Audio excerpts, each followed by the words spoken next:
So obviously now I'm the regulations guy in this debate. Let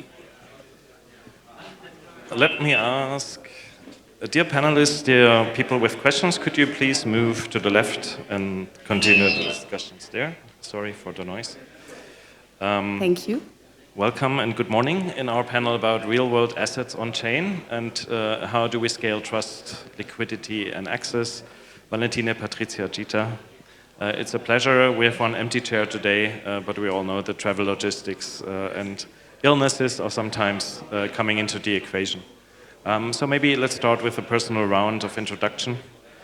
State who you are, who you work for, and what your or how you focus on real-world assets in your daily and strategic work. My pleasure. My name is Valentine Pleser. I'm a co-founder of Green Mining DAO. In our case, DAO means decentralized asset organization. That's why I would say we are not a real-world asset, but a real-world equity, actually. What we do is we tokenize equity in operating business and infrastructure, which in our case is Bitcoin mining, sustainable Bitcoin mining with heat reuse. And that's why my biggest focus is mainly on equity. Okay, perfect. Thanks, Valentine. Patricia, you're representing Solana, a minor blockchain. So tell us more about how you structure your work here in Germany. Very happy to. Thanks, Sebastian. So I lead the Solana Super Team Germany. And Super Team is the talent layer of Solana. So what we do is we unite developers, founders, investors, creatives, and then we work with them to make them as successful as possible on Solana. Super teams exist in 20 countries right now, from Nigeria to India, Canada, a bunch of European countries, and of course, Germany. So I actually did startup ecosystem building for the past decade and more, starting off at the United Nations, where I built out startup ecosystems in emerging economies. Not in the countries you're operating in, but I was in Bangladesh, Uganda, Kenya, Rwanda, working with governments, but also with founders on building out a startup ecosystem. Then moved to crypto, was head of ecosystem growth at a Polkadot and founded 2 startups. And over the course of all this entrepreneurial and startup experience, I realized that it's actually capital that moves the needle the most, and hence I decided to become an investor. First investing other people's money as a VC, then also deploying some of my own as an angel. And now with Super Team Germany, really bringing all of this together. So Super Team, we source and scout for the best talent. We incubate this talent as part of our hackathons. We have an ideathon actually going on right now, 1 level downstairs, where my team is running. We accelerate the startups we're working with, and we're also quite active in the area of real-world assets, which I'll tell you more about in a second. Perfect. Thanks a lot. Jeeta, I'm from Munich, so I'm glad that you represent a company that was born in Munich, that is quite successful, has unfortunately just left, at least to a certain degree, Europe. And tell us more about yourself and Particula. Happy to. Hello, everyone. So I'm Jeeta, and I said I'm from Particula. So Particula is a rating provider for tokenized assets. What we focus on is providing like a complete risk assessment of a digital asset. So this means assessing the risk at the issuer level, the token structure, as well as the underlying asset. So a complete risk profile for a tokenized asset. That's what we are providing for our clients. And as you mentioned, we are based in Munich, and we are not exactly leaving Germany. So we recently closed like a 5 million round for strategic move to US. So we would have a dual presence both in Germany and in US.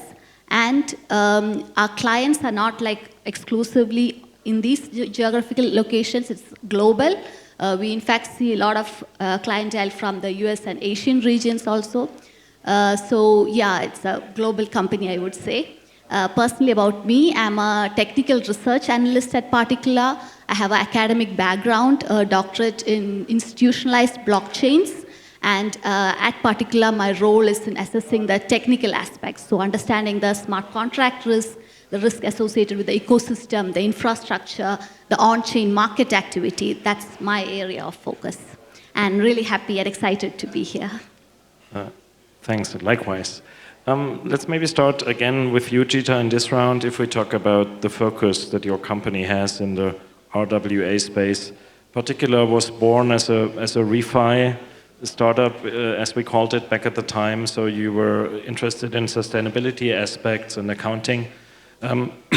So what has changed now? Are you trying to cover all assets with your risk assessments, or do you see some industries or asset categories that are, let's say, earlier relevant for the RWA, or how do you structure and prioritize the RWA segment that you're targeting?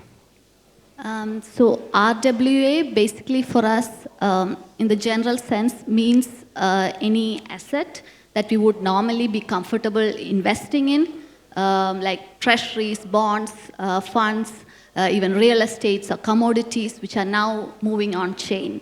So we try to cover all asset classes, but the most traction, of course, are on areas where institutions have a higher interest. So again, treasuries, bonds, and funds.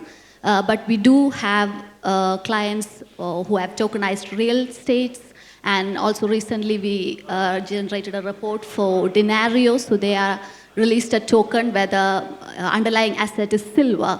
So we are like trying to cover the whole aspect because our focus is more on providing sort of a risk assessment regardless of what is the underlying.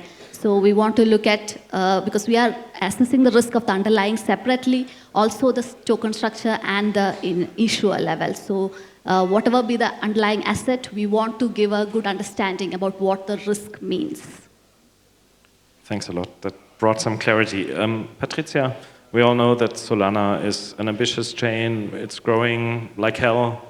Maybe side remark, I'm invested in Solana, but that hopefully doesn't influence my moderation. But tell us, apart from the whole meme coin side that we will not focus on today, where do you see the growth trends for real-world assets on Solana? Yeah, so what is happening in the area of real-world assets on Solana? So in general, Ethereum is dominating, right? So when you check it out, 55% of the real-world asset volume is on Ethereum. However, Solana is catching up extremely fast. And not just catching up, but there's actually explosive growth. So year to date, looking at the growth rate, Solana's growth rate was 3 times as fast, not only than Ethereum, but than the general market, right? So it's definitely a force to be reckoned with. And just in general, why is that?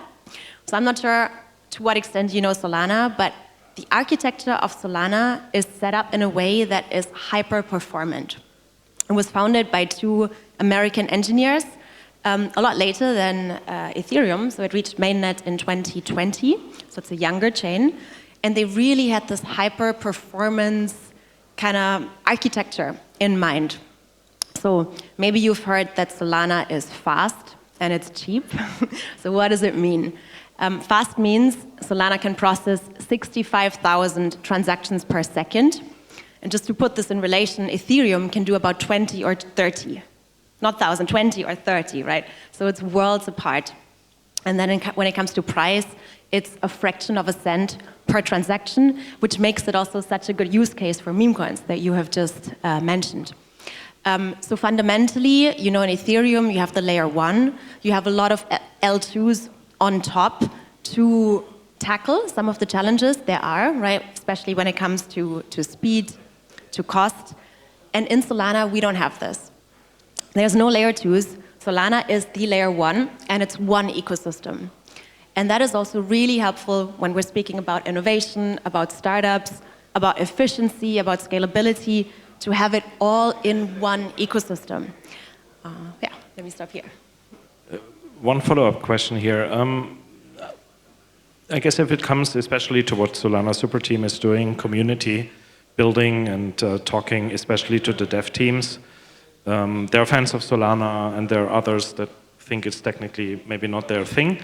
But how do you build these bridges between the dev teams and the industry segments that could benefit from tokenization of their assets now quickest? Because I guess what is now lacking in terms of industry adoption is a clear focus. Yes, real estate should be tokenized now in the next 12 months, or machine parks, or solar parks. How do you do that matching between the supply, the dev teams, and the demand that might come from the industry? Does it work through grants, or do you apply other means to do that and achieve that? Yeah. So exactly the two things you mentioned, right? There's institutions on the one hand, and then there's retail or the startups, the bottom-up innovation on the other hand. So institutions, of course, the Solana Foundation is very, very active in bringing in big partnerships. So we had BlackRock and their Biddle fund that that came to Solana in March of this year, March 2025. So expanded from Ethereum to Solana, which was a really big step, and also a vote of confidence in the chain and in the maturity of the chain. We had R3, that you might know, that has another player in the real-world asset space, that has a partnership with the Solana Foundation, and they are now bringing the Bank of America, HSBC, big brands like this that also inspire trust, which we're talking about. But then the area I am working on more closely is the bottom-up innovation, is the startups. And we have a couple of really, really cool startups that are incubated in Super Team. We have, for example, Meta Wealth, which is tokenizing real estate, and that was incubated in Super Team UK. And just a fun fact, so for example, you talked about how we're building community. There's a co-working space that's accessible for all members in the UK, and Meta Wealth is tokenizing this. That means all Super Team UK members have access, like fractionalized ownership of that co-working space via a Meta Wealth token, which is quite neat. We have Baxus, which is tokenized fine spirits, so drinks like whiskey, champagne, where owners or collectors can trade, can really participate in that market that was traditionally more closed off and maybe not accessible, too expensive, just too far off. They recently raised 5 million from Multicoin Capital, so I'm sure we'll hear a lot more from them. And that certainly is also a great way to bridge over to retail and to just consumers and bring them in on these long tail investments. Okay, thanks a lot. Valentine, we sat here last year, or we sat one floor below last year on a panel, and you were telling the Green Mining DAO story, but maybe if you try to sum it up in a few sentences, how has the space evolved? For sure, mining was a good business idea a few years ago, especially to tokenize it and to crowdsource it. Mm-hmm. Then we added yield as an opportunity to combine it with financial products. So where do you stand now, apart from the organizational aspects of the company that you already hinted at? There's been a lot of change, to be honest. It's quite exciting. So we began as a Swiss AG, and we're fully tokenized as a Swiss AG, the holding company, so Green Mining DAO itself, or GM Data Centers AG in Zug. And we kind of shifted the model within a year quite drastically by really focusing on creating different models for people to invest in. So people now invest into subsidiaries that are also Swiss AGs and that will be fully tokenized, that are under Swiss or the Swiss Code of Obligations. So fully tokenized shares or on the way, because fully what we do is we usually fund the whole facility first, give out all the shares, then fully tokenize, and then in the future we'll make it tradable. But I don't know, the panel before already, there's a long path potentially, but we are, for the third facility, we're now on the path of working potentially with Taproot assets and tokenizing on Bitcoin, where we would be the first ones, and this is possible since the beginning of the year. So most of the investors of the third facility, that is a Bitcoin mining facility at the end, with heat reuse, they invest because they want to co-own the business. So they are actually co-owners of an operational business creating profit, already profitable within a couple of months. We build the whole facility, we operate the facility, and on the path there, we then, as quickly as possible, pay out dividends in Bitcoin. So this particular group is really interested in also then being tokenized on Bitcoin, where then one wallet will be, and that's a big change. You could have one wallet where you own the Swiss tokenized shares and also receive the dividend. Right now it's 2 wallets because we are tokenized on other blockchains right now, potentially also switching with the holding company. I mean, Solana sounds amazing. But yeah, for the sub-facilities, we go where the investors want to go. And for us, you know, for the facility, the third one now, it's very exciting that we are now also regulated in Germany. So a big change last year when we were talking, that's when we started working deeply with BaFin, and we are now, since 2 months, I think, to date, we are the first Bitcoin miner that is regulated through a Wertpapierinformationsblatt, so a security information sheet, which is, it's a huge difference, I would say, because we're now allowed to go out and I mean, not ourselves anymore, because we're not allowed to do the fundraising process. Is of course happening by someone else, but I'm allowed to inform people about it, and people are allowed to be co-owners in Germany. That's a big change. And your facilities are in which geographies? We have 3 facilities in Paraguay. Why? Because Paraguay is 98% renewable energy, so you'd have basically nothing else in the grid, which is amazing. Plus, it is in the state of where they look for industry. So it's cheap because they would otherwise sell the energy away. So we are in a country where we feel quite welcome for what we do. And another benefit is we're quite innovative in heat reuse strategies because we want to really create facilities of the future. And in that idea process, we noticed that heat reuse is an amazing strategy to also create profit and revenue on the side. And we dry mangoes in Paraguay. So last year, I remember I had the Bitcoin mango, the first version here with me, and people were quite excited. And it's cool because it brings it's a real world asset, but it's also, brings out a tangible asset on top next to the real world asset. No, I'm sad. I didn't get a Bitcoin mango last year. Sorry. You'll get one. Okay. You can also become a co-owner, then you get regular mango access. I'm a mango lover and I will invest in Paraguay. All good. Convinced. No, but seriously, when Bitcoin mining came up, it was quite an easy case. You know, if you look at the mathematics, because banks didn't finance it, we understood the dynamics behind it, so it was almost a no-brainer if you got the funding in place. Is there more competition now? Have banks understood the business, and are they giving out credits and loans in the meantime, or is there more pressure, or are you still alone and with all the other miners, of course? In the US market is changing a lot. There's a lot of changes for Bitcoin mining as well. Like the investment world there is changing, so I think there will be a lot coming up potentially.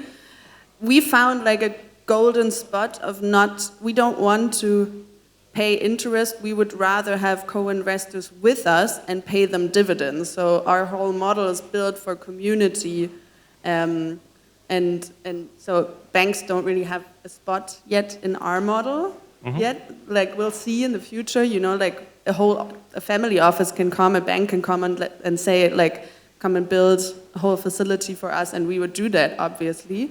But yeah, I think there is a change, particularly more coming from the US. I haven't seen a change in Switzerland, where we're based, or in Germany from the banks world to be interested to come with us yet.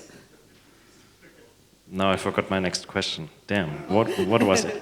Then let me ask Jeeta, have you analyzed tokenization of Bitcoin mining farms, and what would be your risk assessment if you hear it's green energy? Would this be qualifying as perfect, or is this a sector that you haven't really analyzed deeply?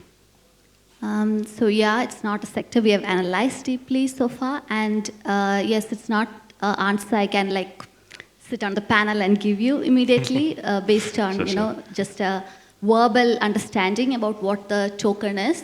As I said, our process is quite broad and deep, so we first form a relationship with the issuer to understand exactly their use case, what's their understanding of the underlying asset, what is the sort of platform they are having it on. And as I said, most of our clients, it's mostly financial products that we are rating. So from the underlying side, we're looking at what's the credit risk associated with the asset. So that part would, of course, have to change in this sort of a scenario. From the technical aspects, I think it would function quite well, our methodology, because we're looking at how the smart contract risk would be there related to the infrastructure, what is the blockchain that is being used, what's the other ecosystem factors that are in play. And from the issuer level, we would look at the operational resilience. So these are aspects that, off the top of my head, I cannot convert to a specific token. But yeah, this is the sort of profile that we try to create, and so that the investor as well as the issuer can get a complete understanding what it means to invest in this token, what are the risks associated with it, exactly where is the risk, is it in the technical level, or maybe something that's missing at the technical level is already being mitigated at the off-chain level. So all this would be detailed in our assessment. Okay, perfect. This is, let's say, a technical way in the, let's say, traditional heritage of audits to scale trust. You're basically a trust enabler with what you do at Particula. For you, Patricia, if you look at the trust in humans and teams, would you say that Solana's work with the super teams to build communities, to enable and to grow and support communities, is unique? Is it a perfect tool to scale trust as well as access? How would you judge your experience after 2 years, I think, super team Germany now? Not almost? quite yet, almost. Yeah. So I think what Solana is doing is super unique, and especially coming from Polkadot, so coming from a really different ecosystem, I have not seen any chain that approaches community building and ecosystem building in such a structured and professional way, right? So right now, you see that other chains are emulating, and they're emulating the super team model, and they're building out country teams in each country, and they have kind of people leading this, but they are just starting. And what super team has been done for the past, I think, almost 3 years now, is to really hustle to build up that structure. So just to explain to you, I lead the German super team, but we have 5 people on the core team alone. And we work in a very professional way. We have a leaderboard, we have KPIs, we have metrics, we track to the foundation every single week. We run these big startup competitions or hackathons twice a year, where we're really trying to attract the best talent to Solana, where we afterwards are doing this white glove support to help our startups become super successful. And I can do it really well because I'm focused on Germany, so I know all my founders. Obviously, personally, I've told you earlier, I write some small angel checks. I also do this just to give an extra boost and to help. And one thing that those of you who know Super Team is, I think also something that sets us aside, is that we focus so heavily on IRL, so on real life events, right? So we host on average 4 events a week. Not all of them are physical, but we are doing dinners all the time. We are doing investor get-togethers. We are doing meetups, workshops, pizza days, educational initiatives, and so on. So in our community, people really know each other. They're closely connected to each other. They all know us. They know the core team. If anyone needs help or has a question or so, they have me and the others they can write to. Whereas I think elsewhere, it's a lot less obvious what you do if you're a founder on, I don't know, Ethereum. Like, where do you go to? Who helps you if you have a specific question, if you need an intro, and so on. So I think this is something that at least drew me to Solana when I joined at the time. Okay, now I'm sad again. I wasn't at your dinner last night. Oh, next time. But I've been to a Bonk Christmas party, which was really fun. So I can support that message. Lots of physical events. Reach out to Patricia. Now, thankfully, the question I had to you, Valentine, came back to my head. I had an interesting discussion about tokenization with a German top industry company that does gases and other fluid things. And they asked me in, oh God, that was 2019, I think, we think about tokenizing factories because we have so many problems to get the permits from the communities and from the governments. And if we would tokenize it, we could give out and give back to the village where we built a factory, etc. So they also thought about the community building aspects, which I find quite interesting. Do you also apply this in Paraguay? Do you invite the communities where you're located to invest? Is this a model to, let's say, emulate the Michael Saylor model?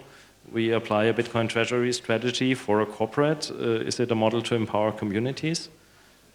How does it work in Paraguay? In Paraguay, I would say what we do first is working with something that is tangible, which is Mango. And that's a way to get to know. Now I'm sad again. Mango. To get to know a little bit more of the project. Bitcoin mining is intense. It's data centers. It's not a lot of people involved. Very technical. So it's it's already a thing to kind of mix it with the Mango business, and that's what we're focusing on most, because essentially we're built as a company that's super, super small and efficient. The highest, investors, they invest because they want to get money out of it, and we aim really high. So we are built, every single process is built around efficiency. So Mango is an additional project that brings in revenue, that creates more sustainability, and next in the future I hope will also create more of an effect in the community locally. Our vision as Green Mining DAO is that every single person on the planet is touched in some way by Green Mining DAO, whether this is eating a piece of dried mango, dried by Bitcoin, or maying a part of one of our companies, so being a co-owner. And this, I think, will make a big difference when it's possible to make this, to decrease the minimum investment, because in Switzerland right now it's 5K Swiss francs. That took a while to get the process is so efficient that it's worth for me to get 5K in. Right now in Germany, since 2 months, people can invest for 250 Swiss francs, so like 270 euros, which I think in Germany a lot of people can over time. And that's where we want to get to in every country of the world. And I hope this happens in Paraguay as well. But we need to be super, super clear on our efficiency. So right now it's more focused on Mango than on making it possible to make minimum tickets. But it will be a next step for sure. Do you have any plans to diversify? I don't mean into pineapple, but other than Bitcoin mining, any other technical, let's say, crowdfinancing plans? In terms of mining, we will never switch, I would say. We are hardcore Bitcoiners in the core community. We have 200 invested entities right now, and I would say 150 are full, focused on Bitcoiners for the maximalist almost, but not that intense.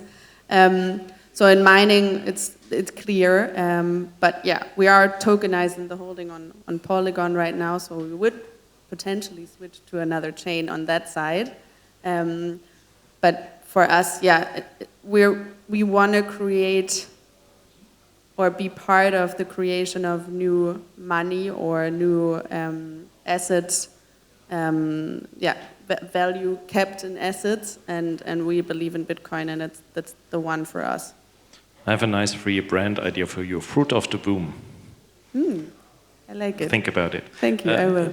Jeeta, also to have a bit of a, let's say, critical debate, one of the key metrics of chains, if we talk about RWAs, is fortunately, unfortunately, TVL.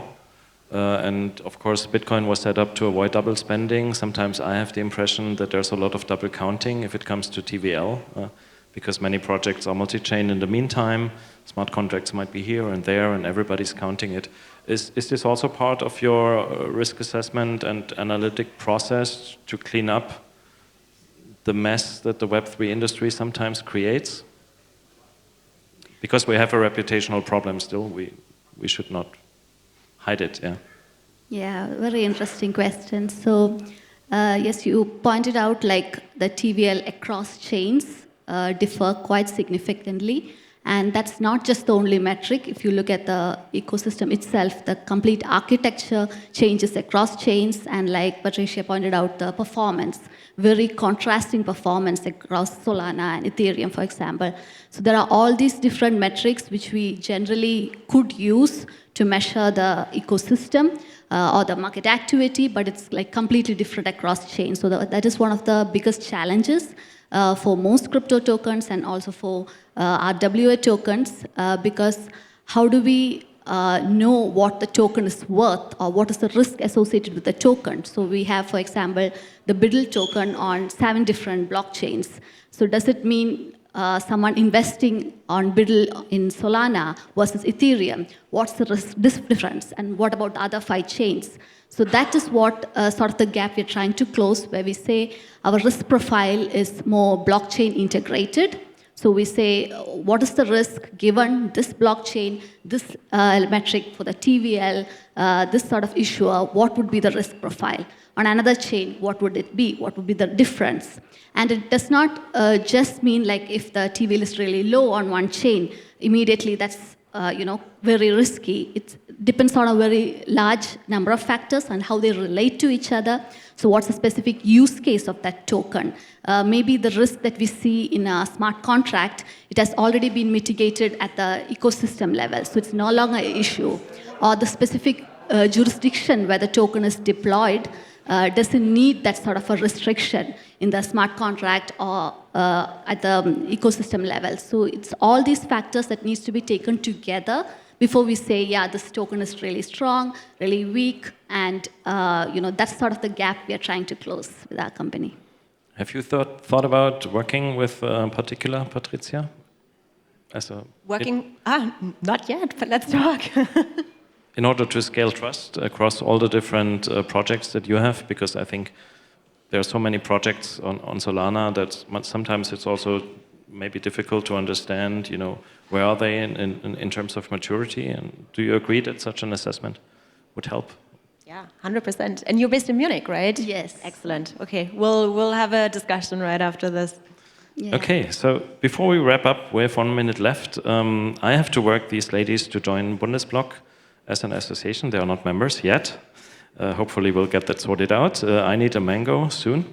I hope that can be also sorted out until next year. But if we look at real-world asset, which has been, let's say, the hottest topic maybe for the last 12 months, where do you see this trend going in the next 12 months? Will we reach higher levels of TVL? Will we see new industries joining this trend? Or will it be another wave that hits the shore and then recedes? What's your sentiment personally? Valentine, go ahead. I mean, I'm focusing on equity that is tokenized, and I think the proof of work in that sense will probably put more focus on this part. So I can share from my experience, and I think like scaling trust in that sense is a combination of law, code, and community. And that for us is law. We're under the Swiss obligation law. I think the Swiss law is easy and not, it's great. There's so many changes. So I think there's going to be probably more startups in Switzerland in that sense, potentially somewhere in the future in the EU as well. Code creates transparency. I believe more people will be literal in code and understanding smart contracts and things like that. So that's definitely going to create a hype. And then, of course, community is something, that always creates growth, because it's peer validation. And in our case, we notice like 200 investors now is already every single person talking about it, us having a 4.98 rating, I just want to say, out of 5. Like, I noticed that is like exponentially creating growth in that sense, so that will be my focus, but I'm super excited to see what is happening in the space as well, yeah. Okay, there still seems to be work to be done. Let's see each other at 4.99 next year. Patricia? Hey! Real-world asset is the hottest topic in crypto after stablecoins, or maybe with stablecoins. So for sure, we'll hear a lot more from this area. And very briefly, I think my wish would just be that more of the innovation is Germany-led. Yeah, I had all these beautiful examples, but they were not German startups. It wasn't German institutions, and that is what I would love to discuss next year: is the success stories and use cases from Germany. Would you agree, Jeeta, or are you more India, yay, or what's your so I don't want to comment on a country specifically, but I definitely agree that we are going to see definitely a huge growth in real-world asset tokenization, because as I mentioned earlier, the underlying asset itself is something everyone is completely comfortable investing in. So now bringing it on chain, the biggest trust gap would be to understand what's the link between the underlying asset and what happens when it's being tokenized. And that's where we are trying to come in with this sort of a risk assessment, making people understand about this link between the underlying and the token. And I believe that there's a huge future. Even many of the regulations are starting to align with this. And yeah, our future also depends on the growth of real-world tokenization. Perfect. Then I wish you the best of luck for your journey between 2 continents, Jeeta, with Particula. I hope that you will not have to pay taxes on Mango's 39% as a Swiss AG in the future. Not sure about that, and I think we will hear a lot more from Solana super team. Thanks for the good work, Patricia. Do more in Munich. I can fully underline that. I wish you a great rest of the day and giving back to Marcel.